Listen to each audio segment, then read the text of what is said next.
कि सिर्फ नमाज पढ़ना ही इबादत है। वो भी गिने चुने कुछ लोग आ गए, नमाज पढ़ना इबादत है, चलो वो खालिस रहे, रोजा रखना इबादत है। हज का मौसम आया, कुछ लोग हज में चले गए, वही इबादत है।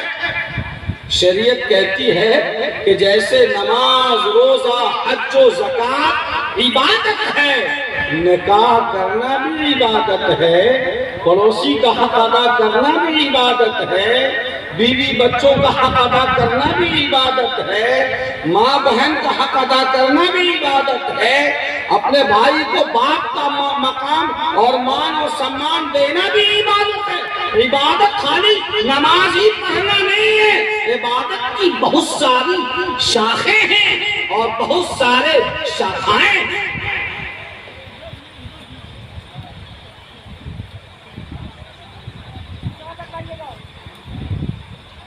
आका व मौला जनाब मोहम्मद रसूलुल्लाह सल्लल्लाहु अलैहि वसल्लम ने इरशाद फरमाया,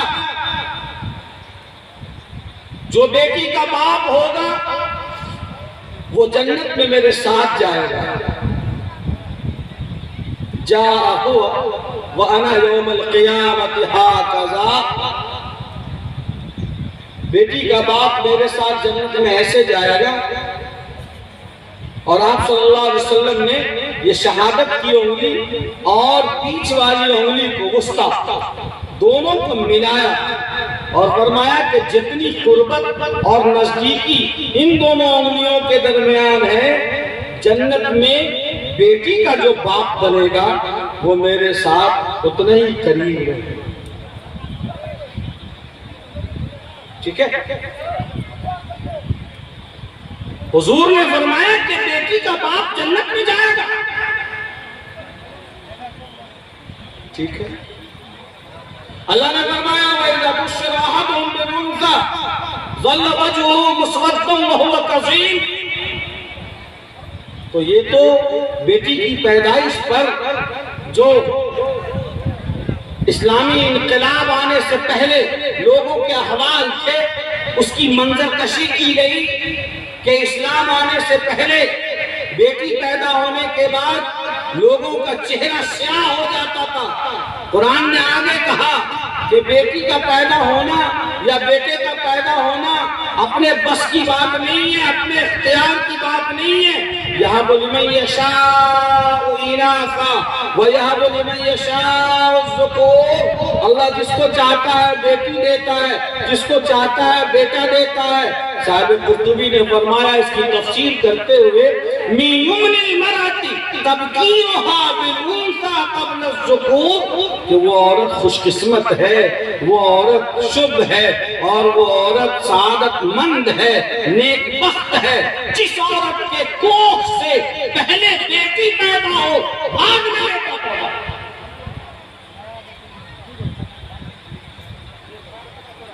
मिन युमनिल मराती तबकीरुहा बिल उन्सा क़ब्ल ज़ुकूर।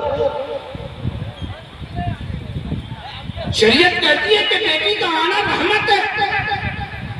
हुजूर फरमाते हैं कि बेटी का बाप जन्नत में जाएगा।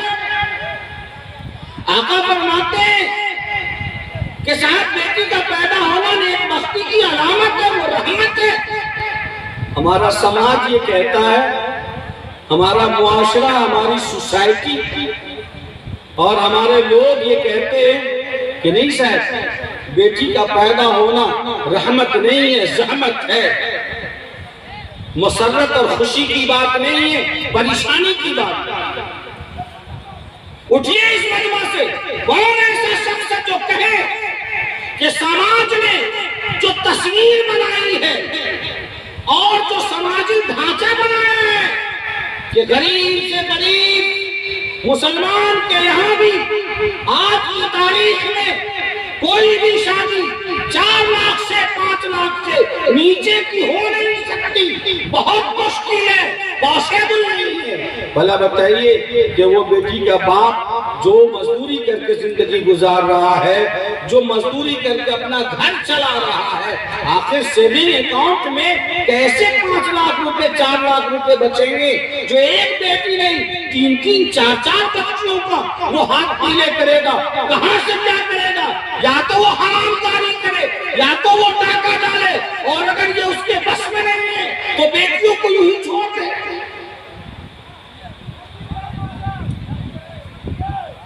इसका हल कौन निकालेगा? वह जिस कौम की शरीयत कहती हो, जिस कौम के नबी कहते हो, नबी ये रहमत कहते हो कि बेटी का पैदा होना रहमत है, बेटी तो बड़ी मसरत की चीज है, और हमारा ये मानना हो कि नबी का खानदान भी बेटी से चला, नवासे रसूल है हज़रत फातिमा ज़हरा के लख्ते जिगर, ये सारी चीजें सामने हैं।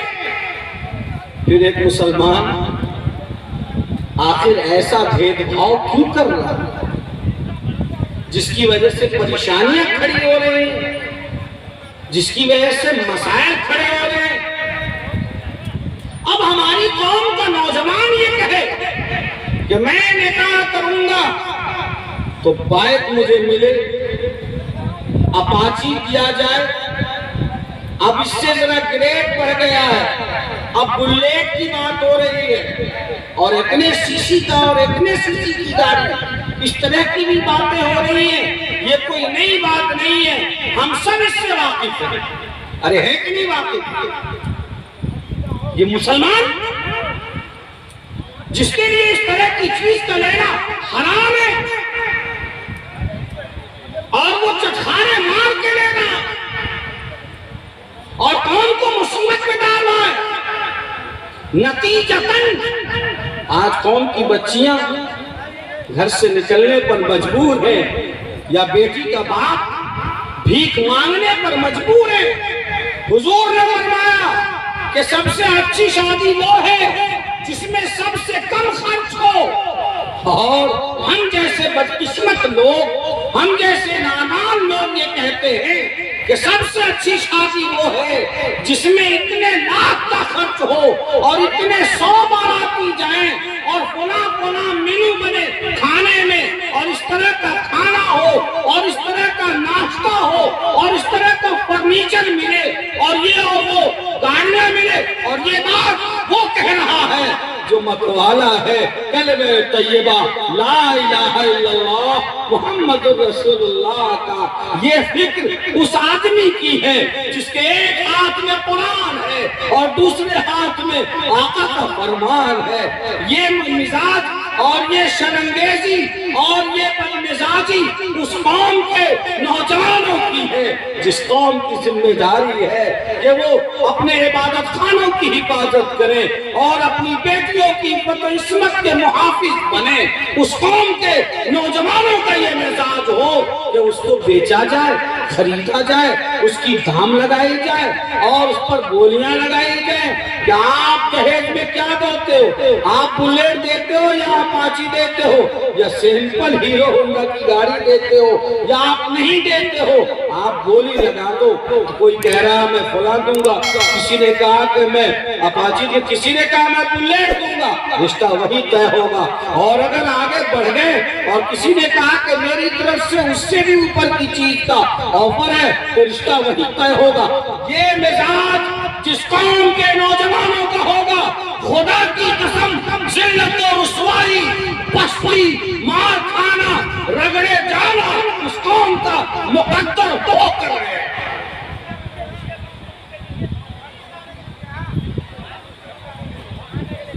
अब आज का ये मजमा तय करेगा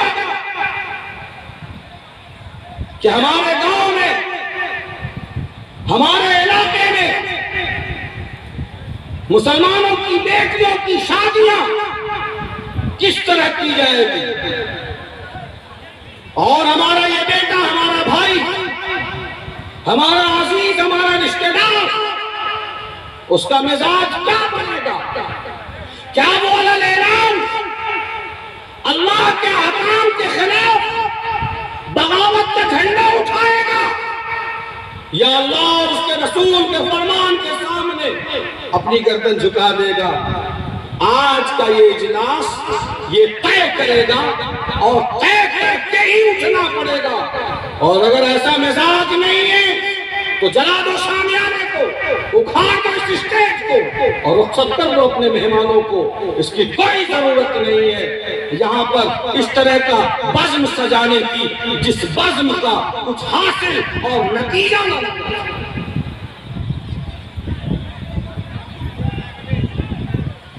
हम मुसलमान हैं, अल्लाह के रसूल का फरमान हमारे सामने, शरीयत का हुक्म हमारे सामने। आज ये पूरा मजमा, ये सारे नौजवान कसम खा ले और अज़्म बिल जज़्म कर ले कि हम डबल रुख और डबल पॉलिसी और दोहरी पॉलिसी नहीं अपनाएंगे। जो कुरान का हुक्म होगा शादी के बारे में हम उसी हुक्म पर अमल करेंगे। तो खुदा की कसम आज अभी इसी वक्त इनकलाब आएगा, यकीन मान लीजिए। एक बात जान लो नौजवानों कि अब आसमान से कोई नबी नहीं आने वाला, अब आसमान से वही उतरने वाली नहीं है।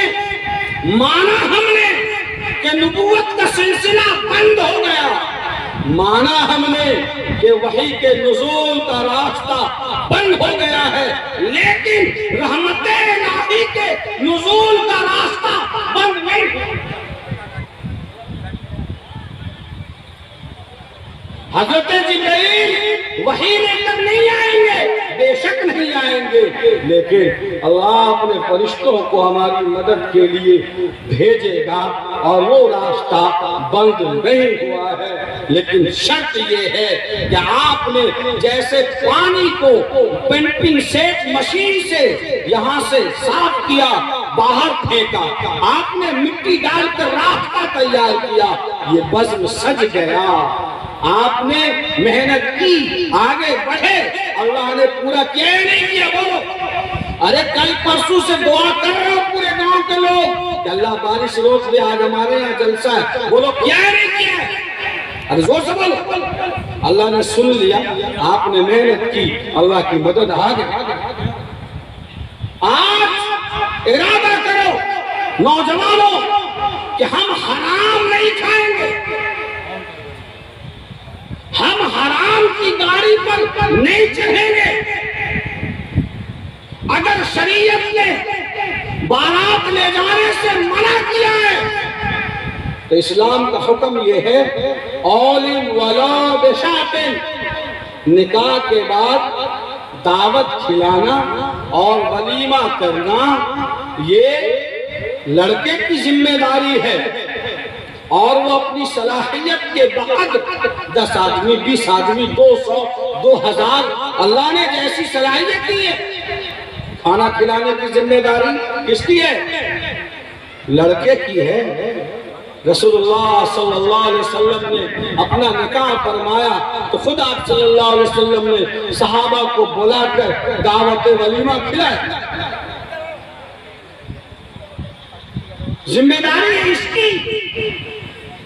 और खा रहा है बेटी वाले से, नोच रहा है उसको भूखे भेड़ियों की तरह, और गए और नवाबजादे की तरह ये ना बोलो। क्या है ये सारा तमाशा दीन और इस्लाम के नाम पे करते हो, निकाह के नाम पे करते हो। ये जानते हैं हम कि निकाह के बगैर एक मर्द एक औरत के लिए और एक औरत एक मर्द के लिए हलाल नहीं हो सकती, ये शरीयत का हुक्म है। अल्लाह ने फरमाया है, फन्किहू मा ताब लकुम मिनन निसा मसना व सुलास व रुबा व उहिल्ल लकुम मा वरा ज़ालिकुम अन तब्तगू बि अमवालिकुम। निकाह का हुक्म कुरान ने दिया है, इसलिए निकाह तो करेंगे, लेकिन निकाह से पहले नाचेंगे भी, ढोल भी बजाएंगे, डीजे भी जाएंगे, बारात भी ले जाएंगे, स्कॉर्पियो भर भर के ले जाएंगे। और शर्म की बात तो ये है जनाब, ले जा रहे हैं लोगों को, बेटी वालों को पहुंचवाने के लिए, खिलाने के लिए। और जितनी गाड़ियां भर भर के ले गए, गाड़ी का किराया भी बेटी वाले से लेते हैं और कहते हैं कि आप दानी दीजिए हमको, और इतनी गाड़ी लाए थे और इतना ही दिया। अगर 1000-2000 कम हो गए तो बेटे वाले का मुंह ऐसा लटकता है जिसने जैसे लगता है किसी ने जूते मारे।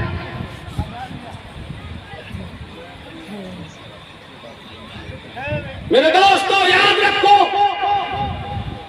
खिलाफे पैगंबर कसेर है तज़ीद कि हरगिज़ बमंज़िल लखात रसीद।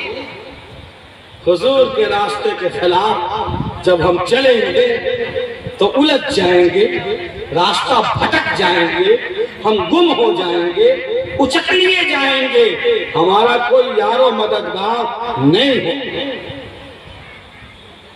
मेरे अजीजों नौजवानों, अगर इस्लामी गैरत है, अगर मुसलमान हो, अगर आका सल्लल्लाहु अलैहि वसल्लम के गुलाम हो, तो आज ये तय करो इतने मुसलमानों के सामने, उलमा के सामने, कि हमारे कटारा का कोई नौजवान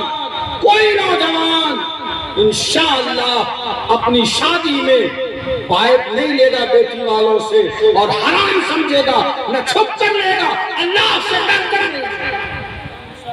क्या इसके लिए क्या आदमी तैयार है? कितने लोग तैयार हैं? ये करना होगा, और जो ये नहीं कर सकते तो फिर बेकार की बात है ये जलसा करना। और हम मुसलमान हैं, दुरंगी छोड़ दे, दुरंगी छोड़ दे, यकरंग हो जा, सरासर मोम हो या संग हो जा, आधा इधर और आधा उधर, आधा तीतर आधा बटे, ये मामला अच्छा नहीं है।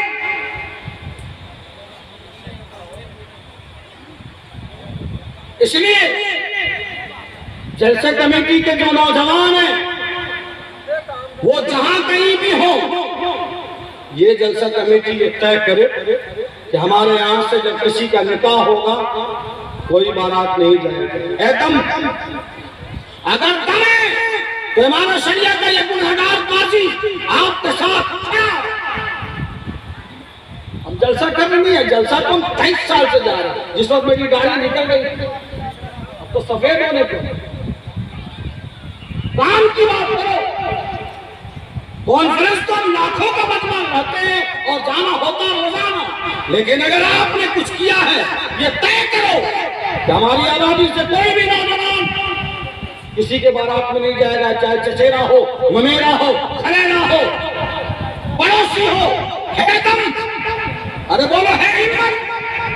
है हिम्मत तो हाथ उठाओ, पक्का पक्की करो, और अल्लाह के लिए कर रहे हो, अल्लाह के लिए कर रहे हो तो दीन के मामले में अल-मोमिनु ला यखाफु लौमता लाइम के मोमिन को किसी मलामत करने वाले की मलामत का परवाह नहीं होता।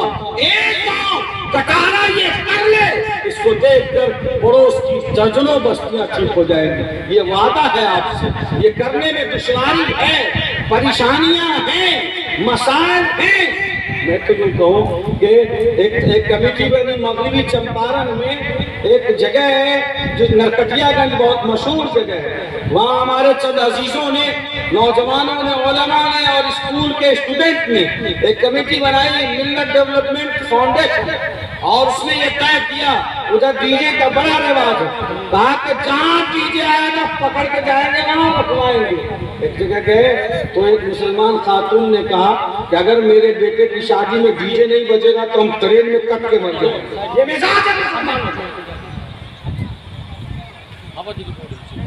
किस कौम की क़यादत कर रहे हैं हम?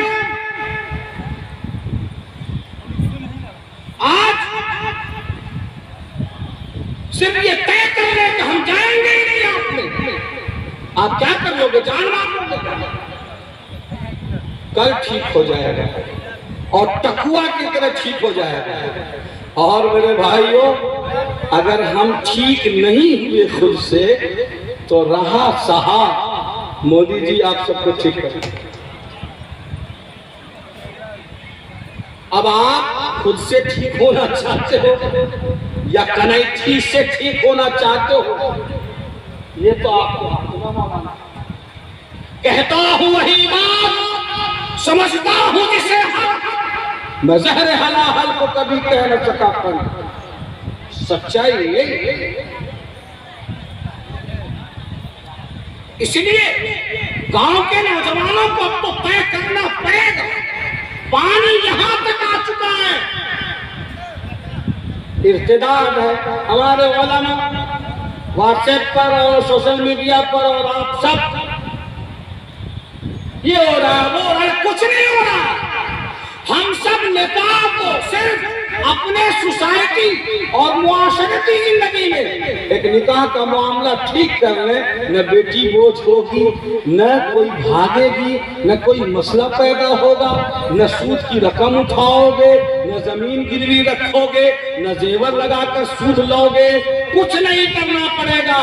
और आका व मौला जनाब मोहम्मद रसूलुल्लाह सल्लल्लाहु अलैहि वसल्लम ने जो बशारत दी है, जो खुशखबरी दी है, बरकत की, रहमत की, रिज़्क़ में इजाफे की, वो सारी खुशखबरियां हमारी झोली में आसानी के साथ आ जाएंगी। अल्लाह ने फरमाया वान के खुद आयामा मिनकुम वस्सालिहीन मिन इबादिकुम व इमाइकुम यकूनु फुकरा युगनिहुमुल्लाहु मिन फज़लिही।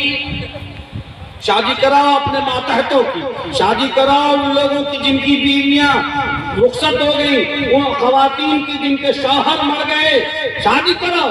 यकूनु फुकरा, अगर वो तंगदस्त भी हैं, माली एतबार से कुछ कमजोर भी हैं, वीक भी हैं, तो अल्लाह ताला निकाह की बरकत से रोजी में इजाफा कर देगा और बेनियाज कर देगा। ईमान वालों, क्या हमें इस बात पर यकीन नहीं है कि बच्चा माँ के पेट में होता है, उसके खुराक का एक रास्ता होता है जो नाभि और नाफ से अल्लाह ताला पहुंचाता है, लेकिन जब वो बच्चा दुनिया में आता है तो अल्लाह उसके खुराक के लिए, माँ के लिए दो रास्ते उसके लिए खोल देते हैं, और दो खजाना उसके पास दूध का होता है। पहले एक रास्ते से अल्लाह पैदा देता था, दुनिया में आने के बाद दो रास्ते, एक बच्चा था फिर भी वही परेशानी थी, आज दो बच्चे हैं फिर भी वही परेशानी है, चार बच्चे होंगे वो अपने हिस्से का मुकद्दर का रोजी लेके आएगा, इसलिए कि निजाम अल्लाह का है, ये कारखाना अल्लाह का है, खालिक वो है, मालिक वो है, पैदा करने वाला वो है, तो रोजी देने वाला भी वही है, रोजी देने वाला भी वही है। कोई इंसान किसी इंसान को नहीं बताता, सबका सृजनहार और सारी सृष्टि का रचने वाला फिर वो सिर्फ एक अल्लाह है, वही रोजी देता है। इसलिए रोजी हर शख्स, हर बच्चा अपने मुकद्दर का अल्लाह बेनियाज करेगा, लेकिन बेनियाज तब करेगा जब शरीयत के तरीके पर कीजिएगा तब। और अगर समझी मिलन लेंगे आठ सिख हैं, समझी मिलन आठ, बाप चचा नाना दादा फुप्पा, जिसको कभी एक प्याली चाय नहीं मिली होगी वो भी समझी मिलन लेने के लिए खड़ा है, और सारा ड्रामा बेटी वाले क्या समझ लिया, यानी कि बेटी जो पैदा हुई उसके घर बेटी पैदा करने का हर्जाना जुर्माना समेत वसूल रहे। यही बात है, बेटी पैदा करने का हर्जाना जुर्माना समेत वसूल रहे हो। तब लगता ऐसा है कि बेटियों के साथ गलत हो रहा है, तब लगता ऐसा है कि औरतों के साथ दोहरा पैमाना इख्तियार किया जा रहा है, लगता ऐसा है कि उसको नीच समझा जा रहा है, हालांकि दोनों एक दूसरे की जरूरत है। जैसे मोटरसाइकिल को चलने के लिए दो पहिए का होना जरूरी है, अगर दोनों में से कोई एक पंचर हो गया वो गाड़ी चल नहीं सकती है। शौहर और बीवी दोनों एक दूसरे की जरूरत है, जब दोनों एक दूसरे की जरूरत है तो फिर ये आदम तवाज़ुन और आदम इत्तेदाली, और ये ऊंच और नीच क्यों है कि बेटी वाला भरेगा, क्यों भरेगा, इसका मतलब ये है कि बेटी पैदा हुई है इसलिए वो मुजरिम है। क्या उसने बेटी खुद से पैदा कर ली है? बेटी पैदा करना, बेटा देना, ये तो अल्लाह का काम है। यहब लिमन यशाउ इनासा व यहब लिमन यशाउ ज़ुकूर, तो क्या कटारा में इजलास इस्लाह मुआशरा कमेटी के नौजवान मेरी गुजारिशात पर कान धरने को तैयार है भाई? कहां है लोग? क्या आप अपनी आबादी में नौजवानों का कोई ऐसा विंग बनाएंगे जो जहेज तिलक की मुखालफत करेगा और ऐसी शादियों में शरीक रहने से अपने आप को रोक लेगा? है ईमान में दम? हम कर सकते हैं ऐसा? बोलिए कितने लोग ऐसा करेंगे? जो लोग करें वही बोलिए। हमने 100% का जिम्मा नहीं लिया है। जो बोले वो सही से हाथ उठाए, ईमानदारी से हाथ उठाए। अब उठाइए, कितने लोग हैं? अल्लाह ताला आप सबको कबूल फरमा ले। अगर इतने लोग भी तैयार हो जाएं तो किसी इनकलाब की आमद का इंतजार न कर, तो किसी इनकलाब की आमद का इंतजार न कर। जो हो सके तो खुद ही इनकलाब पैदा कर। इंशाअल्लाह आपकी आबादी से इनकलाब जरूर आएगा। तब हम समझेंगे कि यहाँ जो इस्लाह मुआशरा का जलसा हुआ वो अल्हम्दुलिल्लाह बामकसद रहा और कामयाबी की तरफ कदम बढ़।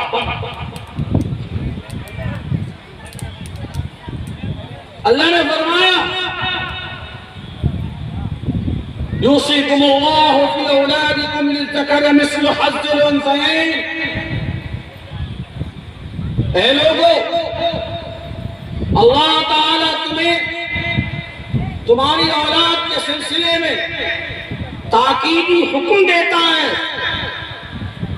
कि जायदाद में बेटे का 2 हिस्सा है और बेटियों का 1 हिस्सा। ये हिस्सा अल्लाह ने दिया है। जहेज देने से, बाइक देने से, फर्नीचर और बर्तन देने से और मटन और चिकन और फिश फ्राई खिलाने से जायदाद का हिस्सा खत्म नहीं हो सकता। ये अल्लाह ने दिया है। यूसिकुमुल्लाहु फी औलादिकुम लिज़्ज़करि मिस्लु हज़्ज़िल उन्सयैन। अल्लाह ने बेटी का हिस्सा मुकर्रर किया है। हमारे समाज से बहनों को और बेटियों को हिस्सा देने का मिजाज ऐसा खत्म हुआ कि अब बेटियां और बहनें भी समझने लगी हैं कि शायद हमारा हिस्सा हमारे वालिद की जायदाद में नहीं। और कोई आदमी देता भी तब है जब वो मामला कोर्ट पहुंच जाता है, और जब कोर्ट पहुंचता है तो फैसला मिजाज के खिलाफ होता है। शरीयत कहती है बेटे का 2 हिस्सा, बेटी का 1 हिस्सा। और जब कोर्ट में पहुंचते हैं और वहां जब घिसाई होती है तो जज अपने मिजाज से कभी तो ठीक करते हैं और कभी अपने फितरी मिजाज के मुताबिक अपने आकाओं के इशारे पर ये फैसला करते हैं कि भाई और बहन दोनों को 50-50। तब परेशानी बहुत बढ़ती है, तब बेचैन होते हैं। याद रखिए, हुकूमत कोई भी हो, गवर्नमेंट किसी की भी हो, पार्टी कोई भी हो, मुसलमान जब तक अपनी शरीयत पर और अपने पर्सनल लॉ पर अमल खुद से करते रहेंगे, किसी की औकात नहीं है जो हमारी शरीयत के किसी एक हुक्म पर भी हाथ डाले। मैं आ रहा हूं गरीब,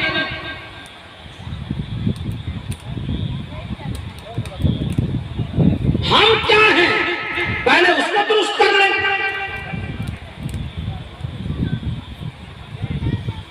मुसलमान अगर जायदाद में हिस्सा देने लगे, खुदा की कसम जब हमारा मामला किसी बेंच पर किसी अदालत में पहुंचे ही नहीं तो कोई हमारे खिलाफ फैसला देगा ही नहीं। कोई हमारे घर में आके थोड़ी घुस कर कहता है तुम ऐसा करो वैसा करो, तो खुद कीजिए तो बहुत अच्छा। दूसरा करे तो बहुत बुरा है। ये तो वही वाली बात हो गई, मीठा मीठा हाफ, कड़वा कड़वा थू थू। तो ये वाला मिजाज इस्लामी मिजाज और इस्लामी गैरत के खिलाफ। शरीयत ने जो तलाक के उसूल बनाए और अल्लाह ने किन हालात में तलाक की इजाजत दी है और शरीयत की रूह क्या है। जैसे कोई आदमी मकान बना रहा है और बेहतरीन मकान उसने बनाया, लेकिन अपने मकान में उसने टॉयलेट नहीं दिया, गेस्ट रूम बनाया और उसमें वॉशरूम नहीं दिया। क्या है वॉशरूम कोई अच्छी चीज थोड़ी है। अरे लैट्रिन रूम, पाखाना और बाथरूम अच्छी चीज है, वो गंदगी वाली चीज है। कोई आदमी चाहे उसने अपने वॉशरूम में सोने की सीट बैठा रखी हो, लेकिन कोई आदमी टॉयलेट में जाकर बैठकर चाय पीता है क्या? अरे बोलते क्यों नहीं आप? नहीं पीता है। क्यों? इसलिए कि वॉशरूम और टॉयलेट अच्छी जगह नहीं है, वो जगह तो खराब है, गंदी है। तो गंदी है तो मकान में क्यों अटैच करते हो? वहां 2 लाख का आपका बेड लगा हुआ है, सोफा लगा हुआ है, कुर्सियां लगी है और उसी जगह टॉयलेट का गेट खुल रहा है। क्यों? जी जनाब, चीज तो बहुत बुरी है लेकिन जरूरत है, तो जरूरत की वजह से गवारा करना पड़ रहा है। लेकिन टॉयलेट का इस्तेमाल उतनी देर होगा जितनी देर उसकी जरूरत है, और तभी होगा जब जरूरत पड़ेगी। अरे बोलते क्यों नहीं आप? गोया के बकदरे जरूरत हसबे हसबे जरूरत, यानी जब जरूरत पड़े तब। कितनी देर? जितनी देर में जरूरत पूरी हो जाए तब। जरूरत पूरी होने के बाद चाहे वो एयर कंडीशन क्यों न हो, आजकल तो बन ही रहा है, आदमी उसमें नहीं रुकता। उसका मकान झोपड़ी का क्यों नहीं हो, उसी में वो आकर रुकेगा। बात पता चला कि जैसे टॉयलेट नापसंदीदा होने के बावजूद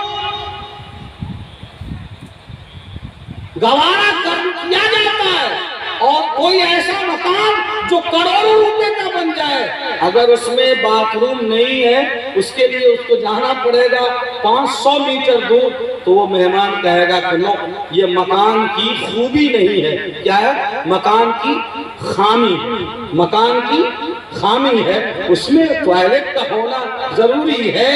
अगर नहीं रहेगा तो वो मकान की खामी है। इस्लाम में और शरीयत में तलाक और डिवोर्स की गुंजाइश सिर्फ उसी तरह से है जैसे मकान के लिए टॉयलेट की गुंजाइश।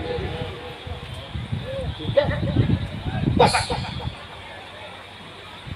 जब जरूरत पड़े तब, बकदरे जरूरत हसबे। जिस समाज में डिवोर्स की गुंजाइश नहीं थी और बैंक था, उस समाज के वाकयात पढ़ लीजिए कि जब मियाँ बीवी में मिजाज न मिले और दोनों का जिंदगी गुजारना मुश्किल हो जाए, दोनों एक साथ रहने को जहन्नम से भी बदतर समझने लगे, तो दोनों एक दूसरे से आजाद होना चाहते हैं और आजादी के लिए कोई रास्ता नहीं है, तो मजबूरन आपने मकान में दाखिल कर दिया और बाहर से ताला लगा दिया, कहा आओ प्रवेश है, लेकिन आपको निकलना एग्जिट नहीं है। इन हो गए, निकल नहीं रहे, आपने ताला बंद कर दिया, मजबूरन हमें रास्ता बनाना होगा। हम किवाड़ तोड़ेंगे, रोशनदान तोड़ेंगे, जरूरत पड़ेगी तो दीवार भी तोड़ देंगे। जिस समाज में डिवोर्स की गुंजाइश नहीं थी, उनके यहाँ जब दोनों का मिजाज न मिलने की वजह से दोनों एक दूसरे से आजादी चाहते हैं, रास्ता बंद है तो किसी ने किसी को आग लगा दिया, एक दूसरे को चाकू मार दिया, तो अपने आशिकों से मरवा दिया। वो समझ रही है निकलने का रास्ता नहीं है, जान छुड़ाओ। मर्द ये समझ रहा है कि डिवोर्स तो देना है नहीं हमको, कहां से देंगे, उसकी गुंजाइश नहीं है, कानूनन वो जुर्म है। कोर्ट का दरवाजा खटखटाओ तो कोर्ट का ऑर्डर आते आते 10 साल गुजर जाएंगे, जब तक वो मामला क्लियर नहीं होगा हम सेकंड मैरिज नहीं कर सकते। चलो ऐसा करते हैं, इसमें कोई बहाना लगा के जला देते हैं, रिपोर्ट कर देंगे कि सिलेंडर फट गया है और वो किचन में थी। ये बातें मैं हवा में नहीं कर रहा हूं, मैं समाजी और जमीनी हकीकत को बयान कर रहा हूं। मैं नाम लिए बगैर इस मुल्क में दूसरे मज़ाहिब और कम्युनिटी हैं, आप डेटा उठा कर देख लो तो पत्नियों और बहुओं के जलने के जितने वारदात उनके यहाँ है, हमारे यहाँ इसलिए नहीं है कि हमारे यहाँ बंधन को खोलने का कोई रास्ता है, तरीका है। हाँ, वो तरीका ऐसे नहीं है, वो टॉयलेट की तरह जरूरत है, जब जरूरत पड़ेगी तब जलाने की जरूरत नहीं है, जान लेने की जरूरत नहीं है। आप निकल जाओ, एक्सपर्ट मौजूद है, मुफ्तियान मौजूद है, काजी मौजूद है, आप ये है, ठीक है। अब आप सुनो,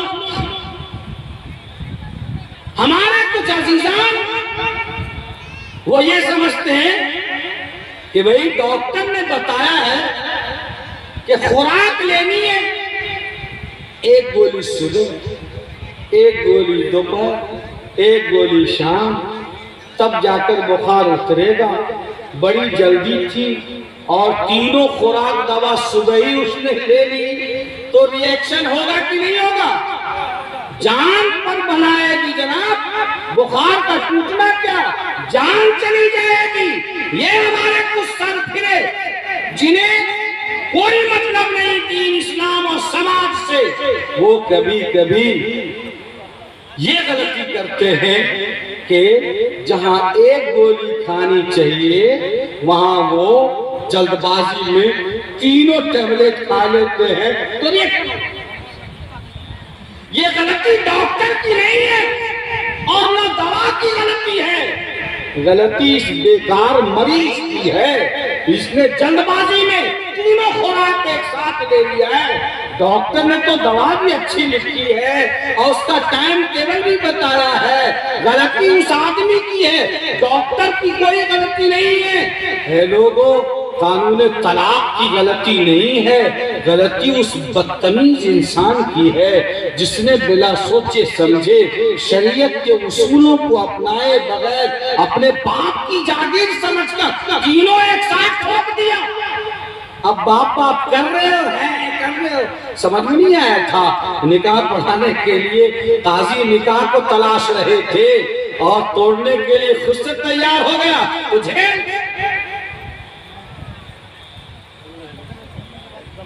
समझिए इस बात को। अब मैं ये कहना चाहता हूं कि तलाक का जो कानून है, हमने शरीयत के खिलाफ 5 जगहों में कदम उठाया तो अल्लाह का अजाब आया। बोलो, हमने जायदाद में अपनी बहनों को महरूम करना शुरू किया और उसका हक गबन करना और खुद जो हड़प करना शुरू किया। अगर बहन ने कभी जिक्र कर दिया मजाक में भी अपनी भाभी के पास कि हमारा भी हिस्सा होगा, तो उसका ऐसा जवाब निकलता है कि बुढ़ापे तक के लिए उस बहन के मुंह पे ताला लग जाता है। वो फिर दोबारा कभी चाह करके भी अपने हिस्से का तज़किरा इसलिए नहीं करना चाहती कि एक औरत की बहुत बड़ी मजबूरी ये है कि वो सब चीज बर्दाश्त कर सकती है लेकिन अपने भाई भतीजे और मैके की मोहब्बत को कुर्बान करना नहीं चाहती। याद रखो, आज अगर यूनिफॉर्म सिविल कोड की वकालत की जा रही है, आज अगर आर्टिकल नंबर 44 को लाने की बात की जा रही है और हुकूमत अगर मिजाज बना रही है, तो मेरे भाइयों, सिक्के का दो रुख है। एक रुख तो यह है कि हम मुस्लिम पर्सनल लॉ जितने मामलात हैं इसमें, निकाह, तलाक, ताद्दुदे इज़्दिवाज, उसी में निकाह में आ गया, वरासत, हिबा, वक्फ, इद्दत, हिजानत, विलायत, ये जितने 18-19 मामलात हैं जो हमारे निजी जिंदगी से मुताल्लिक हैं, अगर हम सब खुद ब खुद ठीक हो जाएं और शरीयत के बताए हुए तरीके पर, कुरान हमारे सामने है, अहादीस हमारे सामने है और दोनों की तफसीर हजारों और करोड़ों की तादाद में किताबें हमारे सामने हैं, एक्सपर्ट उलमा, मुफ्तियान और मुहक्किकीन और फुक़हा हमारे दरमियान मौजूद हैं, अगर आज हम अपनी शरीयत पर और पर्सनल लॉ पर खुद ब खुद अमल करने लगें और दांतों से पकड़ लें, तो मैं फिर ये बात दोहराना चाहूंगा पूरी जुर्रत के साथ कि हुकूमत कोई भी हो,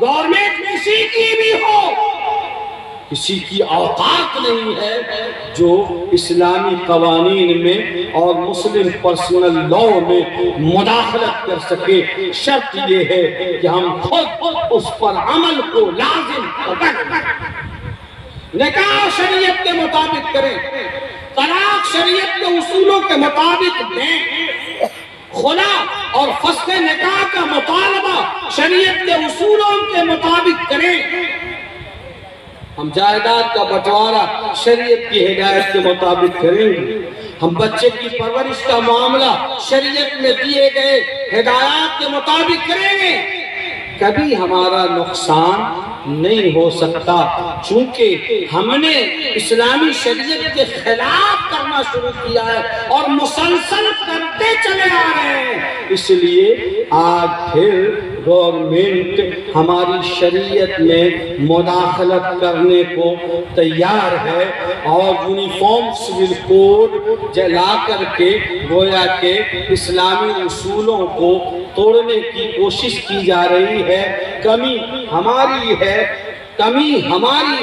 कि अगर आज भी हम अपनी शरीयत पर पाबंद अमल हो जाएं तो इंशाअल्लाह कोई हमारा नुकसान नहीं कर सकता।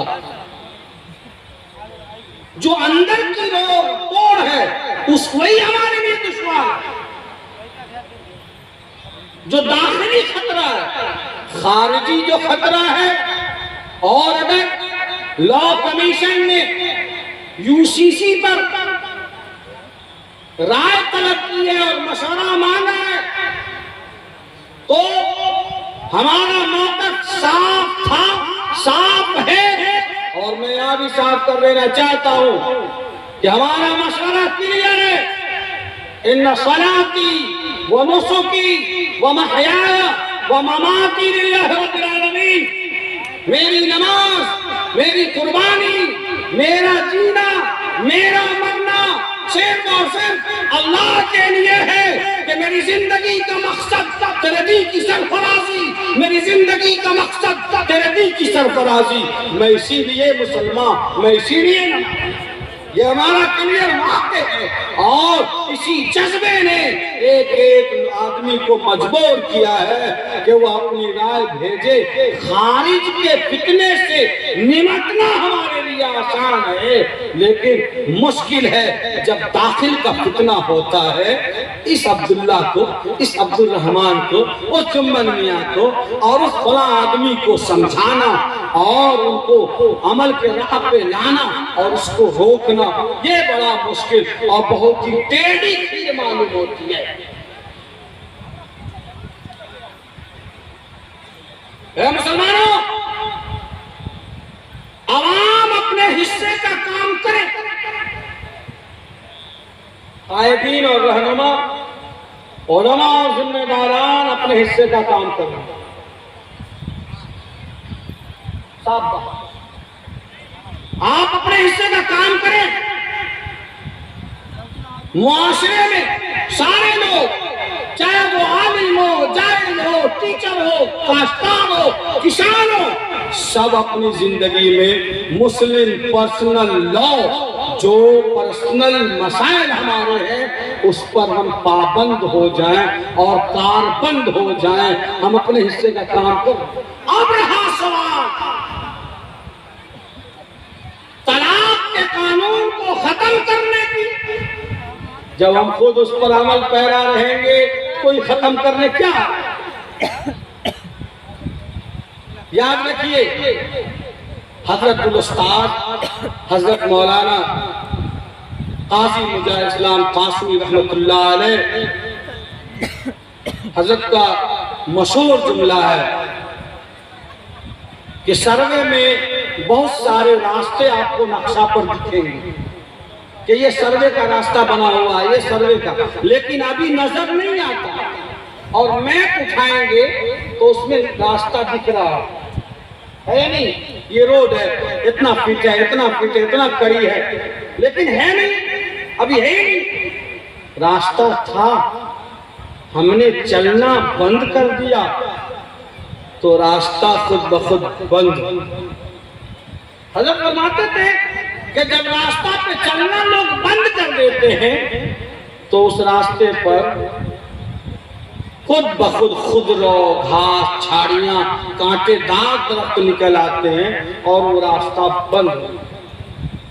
और जब रास्ता पे जारी रहता है चलना तो फिर वो रास्ता बंद नहीं होता।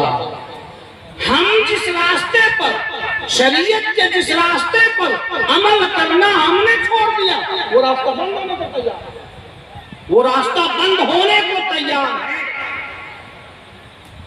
सो खारिज के फितने का मुकाबला ऑल इंडिया मुस्लिम फैसला बोर्ड के जिम्मेदारान, इमारत शरीयत के जिम्मेदारान और हजरत अमीर शरीयत और उलमा और मुफ्तियान और क़ुज़ात, जमीयत उलमा और जमात इस्लामी और मुल्क की तमाम तंजीमें सब मुत्तहिद हैं और सब मुत्तफिक हैं और सबकी एक आवाज है कि तुम्हें मुबारक हो हुक्मरानी, मुखालफत भी न हम करेंगे, अगर शरीयत ने हाथ डाला तो तुम रहोगे ना।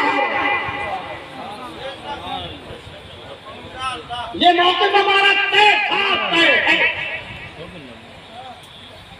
और उसकी वजह यह है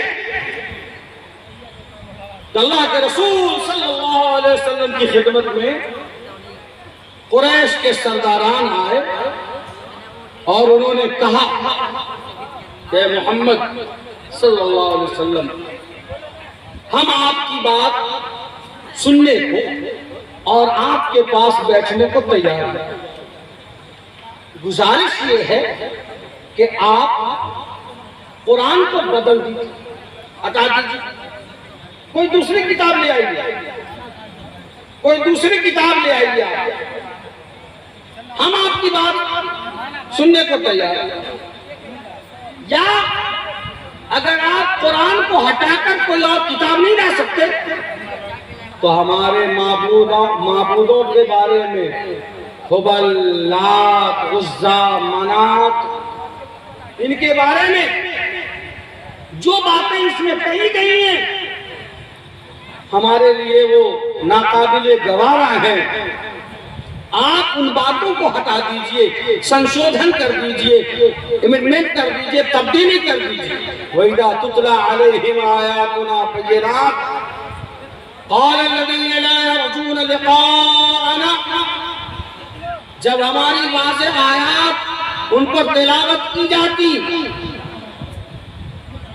क़ाल अल्लज़ीना ला यरजूना लिक़ाअना, तो वो लोग जिनको हमारी मुलाकात का यकीन नहीं था, आखिरत पर ईमान नहीं था, वो उन्होंने कहा इत्ते बिकुरान गैरि हाज़ा, इस कुरान के अलावा कोई दूसरा कुरान ले आए, और बदल हो, या आप इसको बदल दीजिए,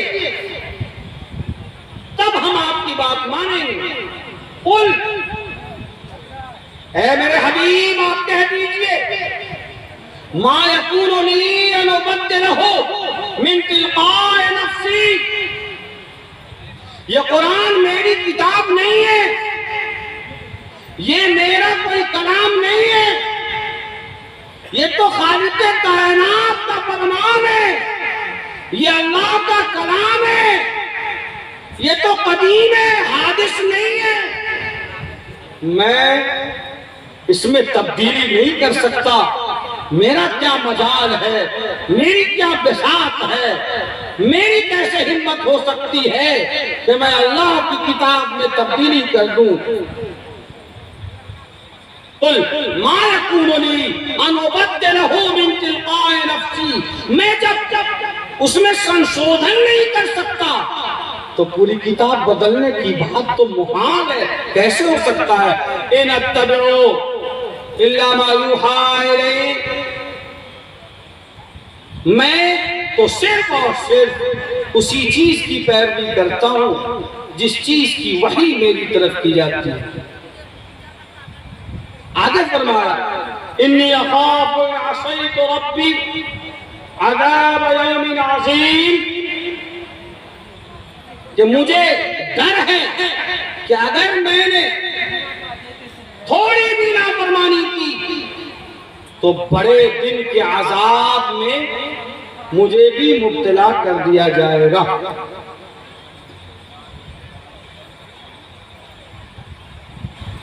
कुरान करीम की आयत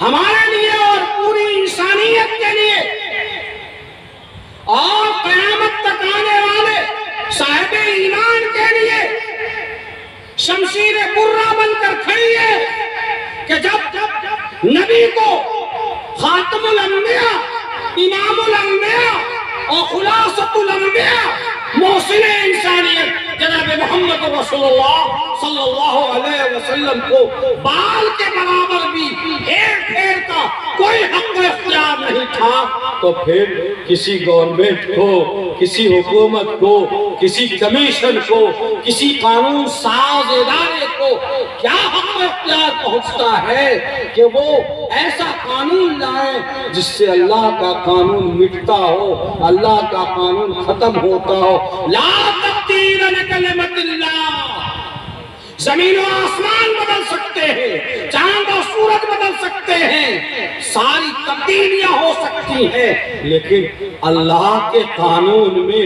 कोई तब्दीली और कोई चेंजिंग और कोई बदलाव नहीं होता है। यही हमारा ईमान है और यही एक गुलाम मुस्तफा का ईमान है।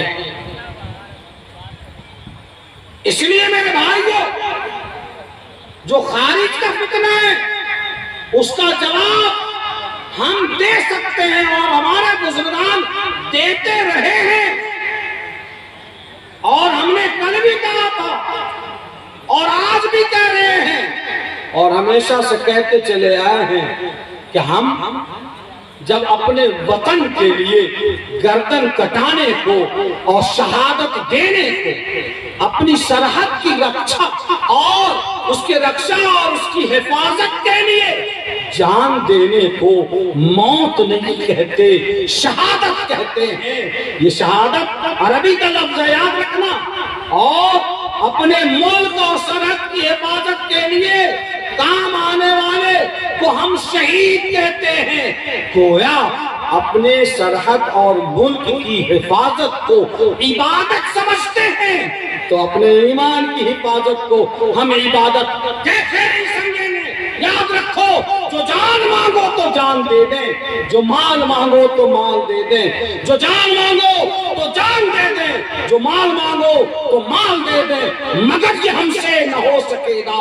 नबी का जाहो चला, मगर ये हमसे न हो सकेगा। नबी का जाहो जलाल दे दें। इसलिए मेरे भाइयों, यूसीसी के मुताल्लिक जो राय देनी है, उलमा ने कहा है, जो लिंक है जो QR कोड है इसको सर्च करना है। एक एक आदमी की जिम्मेदारी है कि वो ईमानी फरीजा समझकर तहफ़्फ़ुज़ शरीयत के लिए अपनी राय लॉ कमीशन को हर हाल में भेजे। और सुनो मौलाना, जैसे नमाज पढ़ना इबादत है, इस वक्त अपनी राय लॉ कमीशन ऑफ इंडिया को भेजना ये भी नमाज की तरह इबादत है, इसलिए कि ये तहफ़्फ़ुज़ शरीयत के लिए अपना मशवरा है। करेंगे इंशाअल्लाह, करेंगे इंशाअल्लाह। और यकीन मानो तो हम तो अब ये बात कहकर रुखसत होना चाहते हैं कि इस मुल्क में यूसीसी और दफा नंबर 44 की बात तब तक होती रहेगी जब तक मुसलमान अपनी शरीयत पर पाबंद अमल न हो। याद रखिए, हम जानते हैं इस बात को कि uniform civil code directive principle है, ये एक मशवरा है, डायरेक्शन है, रहनुमाई है, गाइडलाइन है। समझिए, ये मुस्तकिल कानून नहीं है आर्टिकल 44, लेकिन आर्टिकल 25 दफा नंबर 25 जिसमें भारत के एक एक नागरिक को अपने अपने धर्म पर, अपने अपने आस्था और परखा पर मुकम्मल तौर पर अमल करने की आजादी है। एक एक नागरिक को अपने पसंद का धर्म कबूल करने की मुकम्मल आजादी है। एक हिंदू भाई को मुकम्मल इख्तियार है और संवैधानिक इख्तियार है, वो मंदिर बनाए और मंदिर में जाकर अपने आस्था के मुताबिक अपने देवी देवताओं को पूजे, उसको प्रणाम करे, उसके सामने वो इबादत करे। मुल्क के नागरिक होने की हैसियत से उसको ये आजादी हासिल है। हुकूमत किसी की भी आ जाए उसको नहीं रोका जा सकता, इसलिए कि दफा नंबर 25 ये फंडामेंटल राइट्स, फंडामेंटल, ये बुनियादी हक है, दस्तूर है। उसी तरह से एक क्रिश्चियन को यह हक हासिल है कि वो चर्च बनाए, वो 25 दिसंबर को अपने ढंग से अपने अकीदे के मुताबिक वो जो फंक्शन करना चाहे करे। हुकूमत चाहे पंडित जी की हो या मुल्ला जी की हो, किसी को यह इख्तियार नहीं है तो उसको उसके तरीके से रोका जाएगा, इसलिए कि मुल्क के संविधान ने उनको ये इख्तियार दिया है, जैसा कि आर्टिकल नंबर 25 में ये बात लिखी हुई है। अब अगर मस्जिद में आकर कोई हिंदू पूजा न करे तो उसको आप गलत नहीं कह सकते। तो मस्जिद में आके एक हिंदू पूजा क्यों करेगा? या मंदिर में जाकर कोई मुसलमान अगर नमाज न पढ़े तो उसको आप गलत नहीं कह सकते। वो मंदिर में जाके पूजा करेगा, वो मस्जिद में जाके नमाज पढ़ेगा। आप क्या कहते हो कि सबको एक ही लाठी से हाँक दे, एक ही डंडे से हाँक दे? ऐसा हो नहीं सकता। हम जानते हैं कि यूनिफॉर्म सिविल कोड एक ही कानून पूरे मुल्क के लिए, one nation one law, it is not possible in this country. ये पॉसिबल नहीं है। हम जानते हैं अगर आप नॉर्थ में लगा दें साउथ में टूट जाएगा, लेकिन हम तो ये कहते हैं कि चूंकि कॉन्स्टिट्यूशन के खिलाफ अगर कोई आवाज उठती है तो हम मुल्क के एक नागरिक हैं और हमारा ये अधिकार है कि हम अपना मशवरा हुकूमत को दें और अपनी राय लॉ कमीशन को मांगने पर जरूर दें, इसलिए कि लॉ कमीशन को हमारे मशवरे का इंतजार है। उन्होंने नोटिफिकेशन जारी किया। समझिए मैं क्या कहना चाह रहा हूं। और यूनिफॉर्म सिविल कोड से खराबी क्या लाजिम आएगी ये मालूम होना चाहिए हम सबों को। हमारे यहाँ बस मैं अपनी बात खत्म कर रहा हूँ मौलाना। हमारे यहाँ अल्लाह ने फरमाया हुर्रिमत अलैकुम उम्महातुकुम व बनातुकुम व अख़वातुकुम व ख़ालातुकुम व अम्मातुकुम व बनातुल अख़। पूरी तफसील अल्लाह ने बयान फरमाई और कहा कि माँ से, खाला से, बहन से, बेटी से, फूफी से, भांजी से, भतीजी से, दूध पिलाने वाली माँ से, बेटे की बहू से, बेटे की बीवी यानी बहू से, इन औरतों से निकाह करना बोलो हराम है। लिस्ट बयान कर दी, सूची बयान कर दी, फाइनल कर दिया कि इन औरतों से किसी भी स्थिति में, किसी भी हाल में मैरिज नहीं हो सकता, हराम है। ओके। व उहिल्ल लकुम मा वराअ ज़ालिकुम अन तब्तगू बिअमवालिकुम। और इनके अलावा दूसरी खवातीन से निकाह करना हलाल किया गया तुम्हारे लिए, तुम चाहो माल यानी महर के जरिए निकाह। ठीक है, चलिए। इसलिए खाला से निकाह करना हराम, लेकिन खाला की बेटी से जायज। फूफी से निकाह करना हराम, फुफेरी बहन से बोलते क्यों नहीं, जायज। ओके। हमारे हिंदू भाइयों के यहाँ, हमारे पूरे आप सब जानते हैं हम लोग उसी समाज में हैं, हमारे हिंदू भाइयों के यहाँ जात विचारते हैं और जहाँ कहीं भी रिश्ता निकल गया और ब्लड रिलेशन निकला वो वहाँ विवाह नहीं करते, उसको पाप समझते हैं, अधर्म समझते हैं। ओके। खाला की मौसी की बेटी से, बुआ की बेटी से उनके यहाँ मैरिज नहीं हो सकता। ठीक है। अब अगर uniform civil code, it means के वन नेशन वन लॉ, एक कौमियत, एक मुल्क, एक कानून। हमारे हिंदू भाइयों का अगर हमारा मान के चलिए कि हमारा जो कानून है, हमारा जो आस्था है वो अलग है, हमारे हिंदू भाइयों का अलग है, वो भी आजादी के साथ अपने ढंग से विवाह कर रहे हैं और एक दो दिन से नहीं, हजारों साल से हिंदू मुसलमान एक साथ रह रहे हैं। इसका घर वो है, उसका घर वो है, कमाना नहीं है। अरे हमारे मुफ्ती साहब के घर का पानी पाठक जी के आंगन से निकलता है और हमारे रामू काका का बेटा हमारे किचन में घुसकर गेंद निकाल के ले जाता है। हम ऐसे माहौल में रहते हैं और एक दो दिन से नहीं रहते, 1000 साल, 1400 साल से रहते आ रहे हैं, इसलिए कि इस्लाम को इस मुल्क में आए हुए 1400 साल हो गए। अब अगर हिंदू भाइयों का ही कानून बना दिया जाए कि जैसे यहाँ के गैर मुस्लिमों के यहाँ मौसी की लड़की से, फूफी की लड़की से विवाह नहीं कर सकते, वैसे मुसलमानों को भी ऐसी लड़कियों से, ऐसी औरतों से निकाह करना जायज नहीं होगा। अगर यही कानून बना दिया जाए और यूनिफॉर्म यही हो जाए सबों के लिए यही कानून, तो इसका मतलब ये है कि अल्लाह ने जिन औरतों से हमारे लिए निकाह करने की इजाजत दी है और हलाल किया है, आपका यूनिफॉर्म उसको हमारे लिए नाजायज कर रहा। कुरान ने कहा वला तुश्रिकुल वला तनकिहुल मुशरिकात हत्ता युमिन,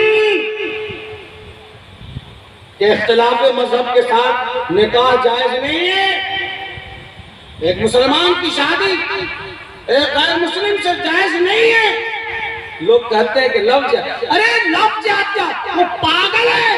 हमारे यहाँ तो निकाह जायज ही नहीं है, हमारे यहाँ तो हराम है, गुनाह है।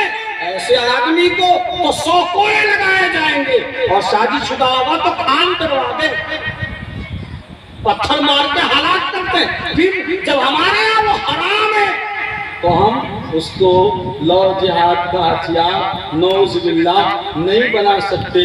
उस सरखिरे को देखो, न वो इधर का है न उधर का है, न वो हिंदू है न मुसलमान है। ऐसे आदमी के लिए इस देश में स्पेशल मैरिज एक्ट का दरवाजा खुला हुआ है। अब अगर ये कानून बन गया, हिंदू मुस्लिम सिख ईसाई सब जो लड़का जिस लड़की से चाहे मैरिज कर सकता है, वन नेशन वन लॉ, एक कानून एक मुल्क। सपोज करें, ठीक है, तो इसका मतलब ये हुआ कि अल्लाह ने जिन लड़कियों से हमारे लिए निकाह को नाजायज और हराम करार दिया है, यूनिफॉर्म सिविल कोड की वजह से वो हमारे लिए जायज हो जाए। समझ लो, यही है वो, यही वो। तो यूनिफॉर्म सिविल कोड किसी को काबिले कबूल हो तो हुआ करे, हमें इसलिए नहीं है कि इसकी वजह से अल्लाह की हलाल करदा चीज हराम की जाएगी और हराम करदा चीज को हलाल किया जाएगा। और साहिब ईमान कभी ये गवारा नहीं कर सकता है कि अल्लाह की हलाल मुहल्ललात को मुहर्रमात कर दे और मुहर्रमात को मुहल्ललात की फहरिस्त में दाखिल कर दिया जाए। ये चीज जीते जी हम तो बर्दाश्त नहीं।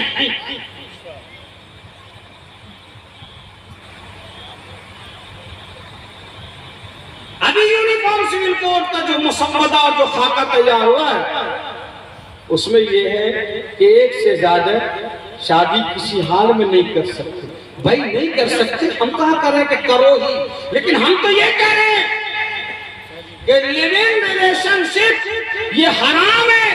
विदाउट मैरिज एक लड़का और एक लड़की रहे, बच्चा पैदा हो जाए और शादी से कांपते हो। इस्लाम कहता है औरत इस्तेमाल की चीज नहीं है, औरत खिलौना नहीं है कि खेल लो तोड़ दो। वो यूज एंड थ्रो नहीं है कि यूज किया और डस्टबिन में डाल दिया। औरत कोई दिल बहलाने की चीज नहीं है। औरत और मर्द का, शौहर और बीवी का एक पाकीज़ा, पवित्र और मुकद्दस रिश्ता और संबंध है, जिसमें पति और पत्नी, शौहर और बीवी दोनों पर एक दूसरे का हक और अधिकार होता है। इसलिए इस्लाम कहता है without marriage living partnership, living relationship, शादी तो न करेंगे लेकिन दोनों मियाँ बीवी की तरह रहेंगे। कमाल कर तो पत्नी बनाने में मिजाज ठंडा हो जाए और रखने में मजा आ रहा है। इस्लाम इसकी इजाजत नहीं देता। इस्लाम कहता है कि अगर पावर है, ताकत है, अगर इंसाफ कर सकते हो, अगर है क्वालिटी तुम्हारे अंदर, तो तुम रखेल नहीं बना सकते, दास्ता नहीं बना सकते, तुम उसको बीवी बना सकते हो, निकाह कर सकते हो, तुम्हारी जायदाद में वो हकदार बनेगी, तुम्हारे बच्चों की माँ बनेगी, उसका मेंटेनेंस तुम पर होगा। ये नहीं कि दोनों एक साथ रह लिए और सुबह को उठ के चले गए, क्या भाई जिम्मेदारी नहीं उठाएंगे। इस्लाम ने इसको हराम करार दिया है। ये अलग बात है कि इस मुल्क की अदालत उज़्मा ने लिविंग रिलेशनशिप को जायज करार दिया है कि शादी करो न करो, रजामंदी से दोनों साथ रहो तो बहुत अच्छा। अभी जो यूनिफॉर्म सिविल कोड का मसवदा आ रहा है, उसमें ये लिखा हुआ है कि एक निकाह के अलावा दूसरा निकाह बिल्कुल नहीं कर सकते हैं। हाँ, लिविंग रिलेशनशिप बगैर निकाह के साथ रह सकते हैं। कमाल है, अल्लाह ने हमको कहा है ये हराम है, इससे बचो। आपका कानून हमें हराम कारी पर मजबूर करेगा, इसलिए हमें ये कानून गवारा नहीं। यूनिफॉर्म सिविल कोड कहता है कि गोद लिया हुआ बच्चा, पालक बच्चा, एडॉप्ट किया हुआ बच्चा हकीकी बच्चे की तरह होगा। इस्लाम कहता है नो, उसके साथ हमदर्दी का रिश्ता है, लेकिन वो नस्ली और हकीकी बेटे की तरह बाप की जायदाद का वारिस नहीं बन सकता है, इसलिए कि अल्लाह के रसूल सल्लल्लाहु अलैहि वसल्लम ने हजरत उसामा, हजरत ज़ैद इब्न हारिसा को अपने करीब किया और इतना करीब किया कि गोया के मुंह बोला बेटा बना लिया। सहाबा ने कहना शुरू किया ज़ैद इब्न मोहम्मद, ज़ैद इब्न मोहम्मद। अल्लाह ने फरमाया नो, ये गलत बात है, वो मोहम्मद के बेटे नहीं हैं, वो तो हारिसा के बेटे हैं। ला तदउ अदियाकुम अबनाकुम, तो तुम मुंह बोले बेटे को अपना बेटा कह के मत पुकारो। और फरमाया माकाना मुहम्मदुन अबा अहदिन मिन रिजालिकुम वलाकिन रसूलुल्लाह व खातमुन नबिय्यीन, कि मोहम्मद सल्लल्लाहु अलैहि वसल्लम तुम्हारे मर्दों में से किसी के बाप नहीं है, वो तो आखिरी नबी है और अल्लाह के रसूल है। तब सहाबा ने ज़ैद इब्न हारिसा कहना शुरू किया। पता चला कि लैबालक बच्चा हकीकी बेटे की तरह नहीं है, ये बात कुरान ने कही है। आप यूनिफॉर्म सिविल कोड में लाना चाहते हैं कि नहीं, लैबालक बच्चा हकीकी बच्चे की तरह है, इसका मतलब ये है कि कोई आदमी मर गया, किसी बच्चे को गोद लिया तो सारी जायदाद का वारिस वो आदमी बन जाएगा, वो बच्चा बन जाएगा, उसका भाई भतीजा महरूम हो जाएगा। एक तो नहीं, दर्जनों मसाइल पे फर्क पड़ेगा। इसलिए यूसीसी हमें नाकाबिले कबूल है। उसमें लिखा हुआ है कि जैसे मर्द को तलाक का इख्तियार है, औरत को भी तलाक का इख्तियार है। उसमें लिखा हुआ है कि इद्दत का कानून खत्म हो जाएगा। कुरान कहता है वल मुतल्लक़ातु यतरब्बस्न बिअन्फुसिहिन्न सलासत कुरू, तलाकशुदा औरतें अपने आप को 3 माहवारी रोके रखें। आप कहते हैं कि आज तलाक पड़ी कल शादी कर ले, शरीयत कहती है हराम है निकाह करना, निकाह सही नहीं है। आपका कानून कहेगा कि बिल्कुल सही है, अल्लाह ने जिसको नाजायज कहा है मुसलमानों के लिए आप उसको जायज कर रहे हैं। इसलिए इस मुल्क के हिंदू, मुस्लिम, सिख, ईसाई, आदिवासी, म्यूजियम के रहने वाला हो या कबायली हो, हर एक को अपने अपने मजहब पर आजादी है, अमल करने की आजादी है। मुस्लिम पर्सनल लॉ पर मुसलमानों को अमल करने की आजादी कॉन्स्टिट्यूशन से हासिल है, जैसे हिंदू कोड बिल पर यहाँ के हिंदू भाइयों को अमल करने की आजादी कॉन्स्टिट्यूशन से है और आर्टिकल नंबर 25 से हासिल है। इसलिए हम यूसीसी की मुखालफत करते हैं और लॉ कमीशन ऑफ इंडिया को हम ये राय देते हैं और देना चाहिए और भेजवाइए कि हमें यूसीसी इसलिए कबूल नहीं है कि वो इस मुल्क के मिजाज के खिलाफ है और उससे इस मुल्क का फ्यूचर खराब होगा, अच्छा नहीं होगा। और मेरे भाइयों, मैं ये बात कहकर रुखसत होना चाहता हूं कि हम लोग बनी इस्राइल में से नहीं हैं जिन्होंने अपने नबी से कहा था इज़हब अंत व रब्बुका फ़क़ातिला इन्ना हाहुना क़ाइदून, कि आप जाइए और आपके रब जाएं, आप जंग कीजिए, हम यहाँ बैठते हैं तमाशा देखेंगे, जब बस्ती खाली हो जाएगी तब हम जाके गुजर बसर करें। हम वो लोग नहीं हैं, हम गुलामान मुस्तफा हैं जिनके सामने किताबुल सियर और किताबुल मगाज़ी गज़वात की सारी तारीख है। हमने ये पढ़ा है कि हम अपने देश के लिए भी जान देने को इबादत समझते हैं, तो अपनी जान देकर ईमान बचाते हैं। हम ईमान देकर जान बचाने वाले गद्दार नहीं है, हम जान देकर ईमान बचाने वाले मुसलमान हैं। इसीलिए तो हम अपने देश की रक्षा में जान भी कुर्बान करने को शहादत समझते हैं। हम ईमान लुटाकर जान बचाने वाले नहीं हैं। अल्लाह ताला हम सबों को अमल करने की तौफीक अता फरमाए। और आखिर में मैं फिर एक बार 18 के नौजवानों का शुक्रिया अदा करते हुए उन्हें याद दिलाना चाहता हूँ कि जो इस्लामी मुआशरा जलसे की कमेटी है, वो शुरू में जो उन्होंने वादा किया है उस पर वो कायम रहेंगे इंशाअल्लाह।